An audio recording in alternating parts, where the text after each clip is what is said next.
Good morning, students. Welcome again in the second part of chapter number 3 of economics, class 10th.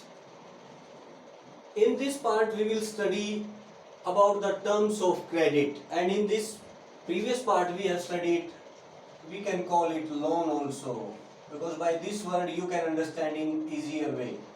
तो loan लेने की terms क्या क्या होती हैं, शर्तें क्या क्या होती हैं। सबसे पहले इंटरेस्ट रेट लगेगी, आपको ब्याज की जो दर है आपको इंटरेस्ट देना ही होगा। सेकंड, कोलेटरल मीनिंग आपको कोई ना कोई चीज गिरवी रखनी पड़ेगी, अपने प्रॉपर्टी के डॉक्यूमेंट्स हैं या कोई अपनी मार्कशीट है या कुछ ना कुछ ऐसा, या कोई ज्वेलरी है, वो जब आप कोलेटरल रखेंगे, गिरवी रखेंगे, तभी आपको लोन मिल पाएगा। इसके अलावा डॉक्यूमेंट्स भी आपको रिक्वायर, कागजात को भी रखने की, जैसे आपके हाउस वगैरह की जो रजिस्ट्री है उसको भी कई बार लोन्स के लिए यूज करते हैं बैंक में। मोड ऑफ रीपेमेंट, और ये तो सबसे इंपॉर्टेंट है ही, आपको रीपेमेंट भी करनी पड़ेगी। जो जितना अमाउंट आपने लिया है विद इंटरेस्ट आपको वो रीपे करना पड़ेगा, तभी आपको वो डॉक्यूमेंट्स वापस मिल पाएंगे। अदरवाइज जो बैंक्स होते हैं वो आपकी प्रॉपर्टी को सील कर देंगे और वो प्रॉपर्टी सारी बैंक के पास चली जाएगी। अभी कोलेटरल सिस्टम को एक बार देख लेते हैं। ये एक एसेट होती है, आपकी कोई भी पूंजी होती है, बोरोवर ऑन्स, बोरोवर की होगी वो। कोई लोन लेने गया, आपको मेरे से लोन लेना है, पैसे लेने हैं, तो मैं आपको कहूंगा कि आप मेरे को कोई भी डॉक्यूमेंट, अपनी रजिस्ट्री या अपने कोई भी मार्कशीट वगैरह मेरे पास रखो। सच है, जैसे कोई लैंड के डॉक्यूमेंट्स हो सकते हैं, बिल्डिंग के डॉक्यूमेंट्स, व्हीकल के डॉक्यूमेंट, लाइफ स्टॉक, पशुधन वगैरह है, पशुओं के, या कोई ऐसा सिस्टम, डिपॉजिट्स आपके पास बैंक में, ये सब चीजें जो आप बोरोवर को देने होते हैं, किसको, लेंडर के पास देने पड़ेंगे, वो सारे डॉक्यूमेंट, ये इससे रिलेटेड वही सारा हम क्या कहेंगे, कोलेटरल सिस्टम, एक किस्म से गिरवी रखना कह सकते हैं हम इसको। And this is as a guarantee to the lender, ये एक गारंटी हो जाएगी लेंडर के पास। अगर बोरोवर ने लेंडर को पैसे वापस नहीं दिए, रीपे नहीं किए, तो जो कोलेटरल आपने मनी या कोई डॉक्यूमेंट रखा है, वो उसका ओनर नेचुरली कौन बन जाएगा, लेंडर, जिसने आपको पैसे दिए। रीपेड, अगर आप रीपे नहीं कर पाए तो कोलेटरल जो अमाउंट आपने डिपॉजिट किया वो लेंडर के पास ही रह जाएगा या बैंक के पास ही रह जाएगा, हम कह सकते हैं। वैरायटी ऑफ क्रेडिट अरेंजमेंट्स, अब लोन लेने के अरेंजमेंट्स, प्रबंधन कहां कहां से होता है, कहां कहां से आप लोग लोन ले सकते हैं या लेते हैं हम आजकल। लोन फ्रॉम मनी लेंडर्स, बहुत सारे विलेज एरियाज में हमारे यहाँ रिच पीपल होते हैं, उनका काम ये होता है कि वो दूसरे लोगों को लोन प्रोवाइड करवाते हैं at very high interest of rate. तो मनी लेंडर से आप लोन ले सकते हैं। जो पुअर पीजेंट्स होते हैं बेसिकली विलेजेस में, मजबूरी में उनको मनी लेंडर्स के पास जाना पड़ता है at the time of cultivation, और we can say at the time of sowing of the seeds. इसके अलावा आप ट्रेडर्स से भी लोन ले सकते हो, ट्रेडर्स, व्यापारियों से। कोई ग्रेन मार्केट में आपका व्यापारी है जिसके पास आप रेगुलरली अपनी ग्रेन्स को पहुंचाते हो, अपनी कल्टीवेशन को, उसके बाद वो स्लोली बाय स्लोली आपको लोन प्रोवाइड कर सकते हैं। अगेन वो बहुत ही हाई रेट चार्ज करते हैं आपके ऊपर, इंटरेस्ट हाई रेट लेंगे वो। इसके अलावा लोन फ्रॉम बैंक्स, ये एक बहुत अच्छा प्रोसीजर रहेगा हमारे। इंटरेस्ट रेट लो रहेगी, लो इंटरेस्ट रेट रहेगा इसमें आपको ब्याज कम देना पड़ेगा, तो ये बहुत ही बेस्ट चांस है आपके पास। लेकिन बैंक्स क्या करेगा, बैंक्स कोलेटरल, कोई भी एक ऐसा अमाउंट या कोई डॉक्यूमेंट आपसे रिकवर करेगा तभी आपको वो लोन देगा। अगर आप टाइमली रीपे नहीं कर पाए तो आपके जो डॉक्यूमेंट है वो राइट या उनकी जो अथॉरिटी है वो सब बैंक के पास ली जाएगी। इसके अलावा हम लोन ले सकते हैं एम्प्लॉयर्स से। स्टूडेंट्स, यहाँ पे 3 वर्ड्स आएंगे, एम्प्लॉय, एम्प्लॉयर एंड एम्प्लॉय। ये क्या होगा, एम्प्लॉय काम करने वाला, like any person working with any trader, like teachers are working in schools. Employ हम यहाँ पे कर्मचारी हैं। एम्प्लॉयर क्या होगा, जो ओनर होगा, जिसके पास काम किया जाएगा वो एम्प्लॉयर होगा। और एम्प्लॉय होता है काम पे रखना, मीनिंग एम्प्लॉय को एम्प्लॉयर ने एम्प्लॉय किया हुआ है। ये इकोनॉमिक्स की टर्म्स हैं, एम्प्लॉय, एम्प्लॉयर एंड एम्प्लॉय।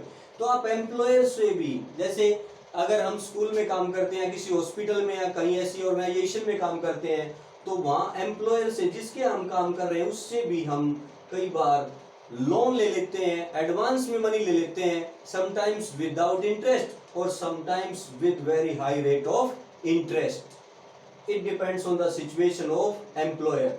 इसके अलावा हम लोन ले सकते हैं, एक और बहुत अच्छी चांस है हमारे पास, ऑप्शन है कोऑपरेटिव से, सहकारी समितियां, कोऑपरेटिव संस्थाएं भी होती हैं।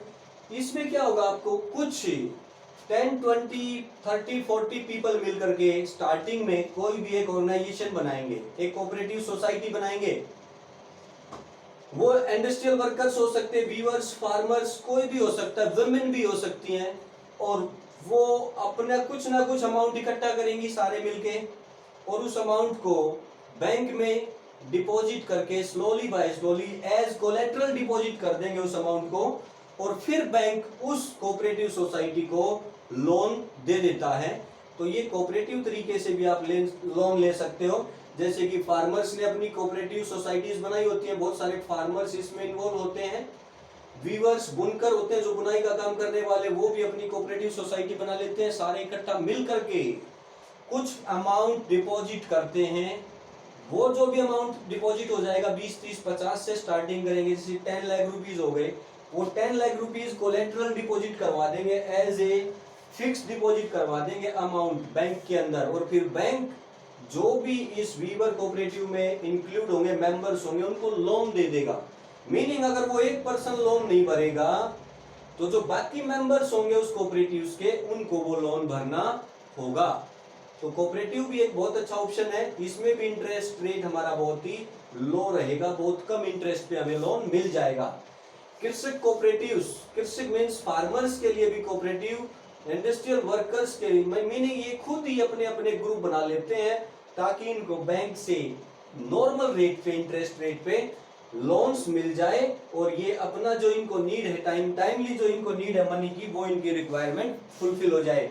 अभी इसके अलावा हम डिस्कशन करेंगे इस चैप्टर में formal sectors loan in India and informal sectors loan system in India. Formal sector में क्या होगा, फॉर्मल सेक्टर में बैंक्स एंड कोऑपरेटिव से हम लोन ले रहे हैं। अब किस बैंक से कितना लोन किसको दिया, किस रेट पे दिया, किस बैंक ने, वो सब सुपरविजन कौन करेगा, reserve bank of India, Shaktikanta Das, 25th governor, headquarters Mumbai. इसमें क्या होगा, मिनिमम कैश बैलेंस, जो भी बैंक है हमारे नेशनलाइज्ड बैंक है, उनको मिनिमम कैश बैलेंस रखना पड़ता है अपने पास, क्योंकि किसी भी टाइम पे जो डिमांड डिपॉजिट वाले कस्टमर्स हैं वो आ सकते हैं और वो कोई भी अमाउंट है उसकी डिमांड कर सकते हैं। तो ये मिनिमम कैश बैलेंस भी बैंकों को अपने पास रखना पड़ता है। इसका भी सुपरविजन कौन करता है, RBI. Loan not only to industrialist, supervision RBI ये भी करता है कि इंडस्ट्रियलिस्ट को, केवल उद्योगपतियों को, केवल बड़े बड़े जमींदारों को ही लोन ना दिया जाए, बल्कि जो स्मॉल फार्मर्स हैं, स्मॉल मींस रिक्शा पुलर्स हैं, पुअर पीजेंट्स हैं, लेबरर्स हैं, उनको भी लोन प्रोवाइड किया जाना चाहिए। ये सारी सुपरविजन करता है आरबीआई। स्मॉल फार्मर्स को भी लोन इसमें दिया जाता है। Periodically banks have to submit information, time to time सारे बैंकों को अपनी इंफॉर्मेशन सबमिट करवानी पड़ती है, सौंपनी पड़ती है, किसको, अगेन आरबीआई को, क्योंकि आरबीआई तो इन सारे बैंक्स का भी बैंक है, bank of banks. Everyone should get loan through formal sector. Formal sector में इंटरेस्ट रेट क्या रहेगा, लेस, बहुत ही कम इंटरेस्ट रेट रहेगा। बहुत कम का मतलब इनफॉर्मल से कम रहेगा। हर एक को लोन मिलना चाहिए फॉर्मल सेक्टर में। ये formal sector should be increase. तो फॉर्मल जो लोन सिस्टम है, जो बैंक के द्वारा या कोऑपरेटिव के द्वारा जिसको हम कह सकते हैं, उसको इंक्रीज किया जाना चाहिए, बढ़ाया जाना चाहिए, क्योंकि उसमें जो इंटरेस्ट रेट है वो नॉर्मल रहेगी, और नॉर्मल है तो रीपे भी कर पाते हैं जो भी लोन लेता है फॉर्मल सेक्टर से। इसके अपोजिट आ जाओ, इसके अपोजिट क्या आएगा, इनफॉर्मल सेक्टर लोन। इसमें क्या होंगे, जो मनी लेंडर्स हैं, बड़े बड़े साहूकार, अमीर अमीर लोग हैं, हमारे रिलेटिव्स भी हैं उसमें, हमारे फ्रेंड्स भी हैं, और जो जमींदार वगैरह है वो भी इनफॉर्मल सेक्टर में। अब उस फॉर्मल सेक्टर में तो कोलेट्रल, कोई ना कोई चीज हमें गिरवी रखनी पड़ती है, कोई डॉक्यूमेंट, कोई चीज। इसमें क्या होगा, ये केवल हमें हमारी गारंटी पे चीजें दे देंगे, या कोई मीडियोकर होगा बीच में। लेकिन इनकी दिक्कत क्या होगी, कोलेट्रल डिपॉजिट नहीं करना, लेकिन इंटरेस्ट रेट क्या होगा, बहुत ही हाई। वो इतना हाई होगा, समटाइम्स 10%, समटाइम्स 12%। वो आपके लिए अमाउंट को रीपे करना बहुत ऑलमोस्ट इम्पॉसिबल हो जाएगा। तो इनफॉर्मल सेक्टर में इंटरेस्ट रेट काफी हाई रहता है, और पुअर पीपल ज्यादातर डिपेंड रहते हैं, क्योंकि उनके पास पहले ही कोई डॉक्यूमेंट नहीं है, कोई अमाउंट नहीं है, कोई रजिस्ट्री या कोई ऐसा डॉक्यूमेंट नहीं है जिसको वो बैंक में डिपॉजिट करवाएं। इसके लिए वो जाते हैं इनफॉर्मल, इन सभी लोगों के पास जाते हैं, और ये सारे लोग उनको लोन जरूर देते हैं, but at very high rate. डेब्ट ट्रैप, उसके बाद क्या होता है, कर्ज के चक्कर में फंस जाते हैं बेचारे इनफॉर्मल सेक्टर क्रेडिट में, और they were not able to pay their loan timely, और डे बाय डे प्रॉब्लम में आते जाएंगे। ग्रामीण क्षेत्रों में, in rural areas, 50% people take loan from informal sector. 50% लोग ऐसे हैं गांव में जो इनफॉर्मल सेक्टर से लोन लेते रहते हैं, क्योंकि उनके पास कोलेट्रल, कोई भी गिरवी रखने के लिए, डिपोजिशन के लिए कोई भी चीज अवेलेबल नहीं होती। Informal sector of credit should be decreased. जो हम कॉमन पीपल, नॉर्मल पीपल से हाई रेट पे इंटरेस्ट पे पैसे ले रहे हैं, इस सिस्टम को क्या किया जाना चाहिए, कम या धीरे धीरे बिल्कुल खत्म किया जाना चाहिए। लेकिन इसको करना इतना आसान नहीं है, क्योंकि हमारे पास अमाउंट होता नहीं, मजबूरी में हमें उन लोगों से लोन लेना पड़ता है कई बार, जिनसे हम लेना भी नहीं चाहते। Cheap and affordable credit loan, सस्ता और जिसको आप अफोर्ड कर सको, जिसको आप झेल सको, जिसको आप चुका सको, बहुत ही जरूरी है ऐसा लोन, बहुत इंपॉर्टेंट है देश के विकास के लिए। और क्यों जरूरी है वो, क्या फायदा है उसका, ग्रामीण बैंक ऑफ बांग्लादेश, बांग्लादेश हमारा नेबरिंग कंट्री है, ढाका कैपिटल 1971 में बना था 16 दिसंबर को। उन्होंने 1970s में ही स्टार्ट किया था ग्रामीण बैंक ऑफ बांग्लादेश, और इस बैंक की फीचर देखो आप, 2014 में 8.63 मिलियन मेंबर्स बन चुके थे इसके, और वो मोस्टली वुमेन थी, महिलाएं थी, और इतनी ज्यादा ग्रोथ इस बैंक ने की। और ये बैंक आप कह सकते हो एज ए कोऑपरेटिव काम कर रहा था, कि इसमें मेंबर्स कनेक्टेड होते जाएंगे, जुड़ते जाएंगे, और वो जो अमाउंट डिपॉजिट करेंगे उस अमाउंट को बैंक में डिपॉजिट करवा के वहां से वो जितना उनको मनी चाहिए वो ले सकते थे। इसीलिए इतनी ग्रोथ के कारण जो इसके फाउंडर थे इस बैंक के, मोहम्मद यूनुस, उनको 2006 में नोबेल पीस प्राइज भी दिया गया। अभी एक और पॉइंट इसमें है, सेल्फ हेल्प ग्रुप, स्वयं सहायता समूह, मीनिंग खुद की सहायता करने के लिए कुछ ग्रुप्स बनाते हैं हम। ये सेल्फ हेल्प ग्रुप भी कोऑपरेटिव्स की तरह काम करेंगे। कोऑपरेटिव्स की तरह काम करने का मतलब है 15-20 पर्सन्स होंगे इसके अंदर, 15-20 आदमी होंगे इस ग्रुप में।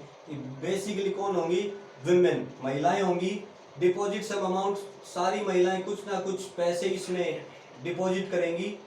इस डिपॉजिट के द्वारा इस जो पैसे जमा हो गए वो पैसे बैंक में कोलेट्रल के रूप में, गिरवी के रूप में रख करके लोन ले लेंगी वो महिलाएं बैंक से। जिसको भी नीड होगी वही ले लेगी लोन, और अगर वो नहीं देगी लोन तो जितनी भी वो मेंबर्स होंगी उनसे वो लोन रीपे करवाया जाएगा।